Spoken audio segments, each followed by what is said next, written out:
once again.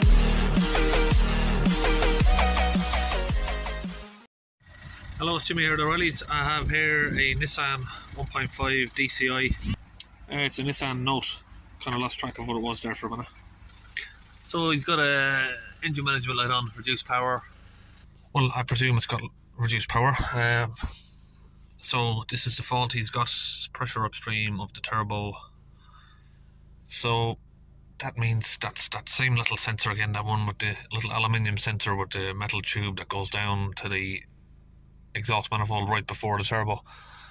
Now I'm trying to have a look through the live data for this car, and I cannot find any live data system for that.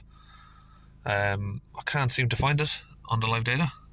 So while we're here, of course, just look at the DPF pressure. We have 21 millibars, so that should be sort of around about 5 on this car. So this is the engine I'm looking at. It doesn't look very doesn't look like a lot of room, so I'm gonna have to get this airbox off. It's gonna be down there, down in that direction. So just removing these bolts here, just a couple of 10mm bolts.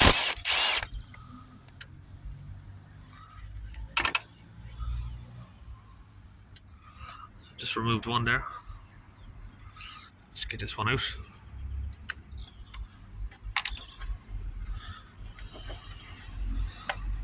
Get that little insert out as well, if it's loose, because it will probably fall somewhere.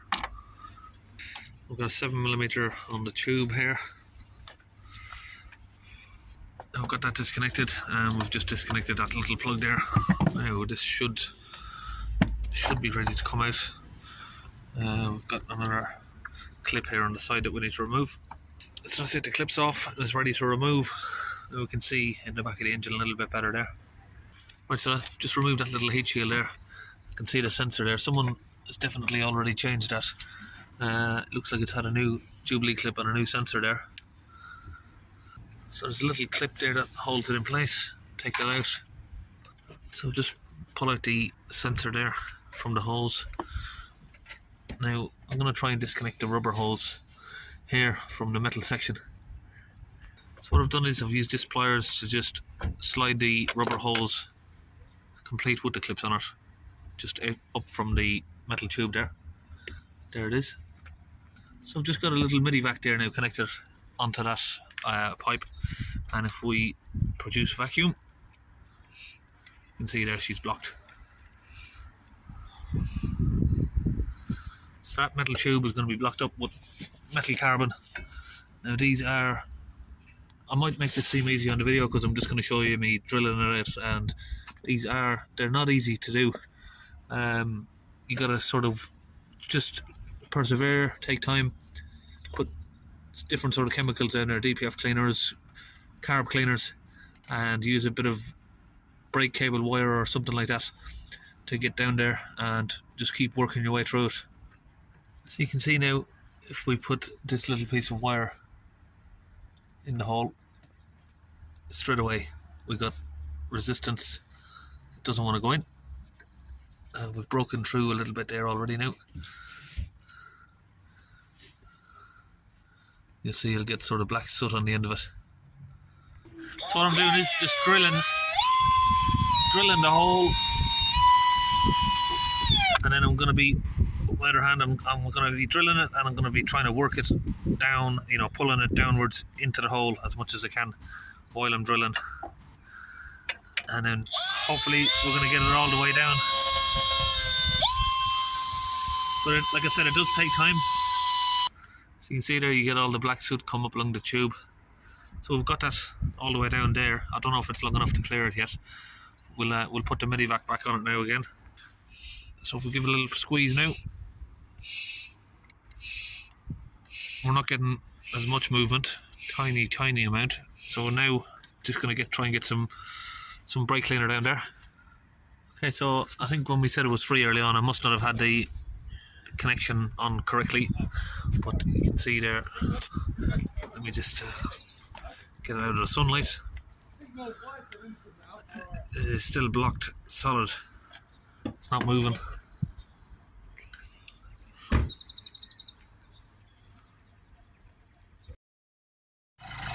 Okay, so we've now got that cleaned out. We've got air coming from it. See there, it's kicked a load of crap out, but I can't find the live data for this sensor. I've got that disconnected. Now I thought maybe it comes under the boost pressure. I've tried exhaust back pressure, I can't find it, but you can see it's definitely not one of those sensors, because they both move even though the sensor is not connected. So not sure what's going on there. Okay, that's that sensor now connected back up. So that's all now free. It's flowing with no resistance on the MIDI-vac. Right, I just realised obviously I didn't video the last bit there, so I've just disconnected it again to show you on the video. Now if we squeeze the MIDI-vac, we're not getting any movement, so you can see if we do it fast, see tiny amounts of movement, but it's not holding no pressure. So disconnect that. So that's it, the sensor's all back on. Now you can see what I've done to clean that. Same sort of process on the Vivaros. A lot of people say that it's not possible to do that. It's not possible to clean them out with the pipe in place, but it definitely is. I've done loads of them. You just gotta be persistent with it, that's all. So that's that done. We've got now a DPF that's sitting on around about 28 to 31 millibars on idle. So we'll just put a little bit of cleaner through there and get that cleaned out. So I just used a 22mm crowsfoot spanner to open the oxygen sensor there. Now the DPF pressure sensor on these is right down there, and it is a real pig to get at, so I'm not going to start stripping the whole car apart just to get down there. I'll go straight through the oxygen sensor instead. Okay, I'm going to start the vehicle up, we'll let it idle. And we can just start spraying the fluid in. We've got it connected down here, straight to the oxygen sensor.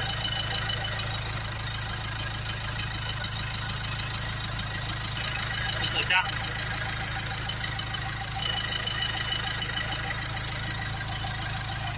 And then we'll see if we can get that pressure down.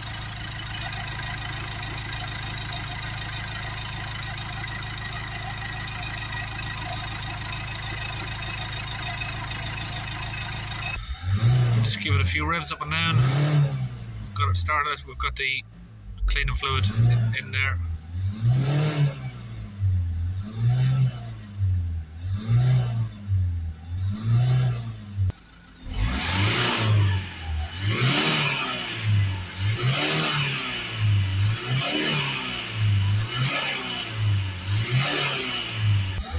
Okay, we've given it a few revs up and down just to get all the fluid cleared out. Now we'll hold it up 3000 RPM, and we have 15-16 millibars.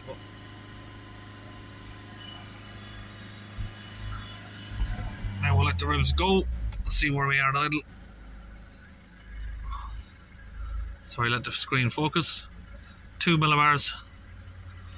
So now I need to switch the engine off, put the ignition on, and clear the fault codes. That's completed. Let's just check if they are actually gone. Yep. So now we'll turn the ignition off, start the car back up, and that's it. We should have no more problems.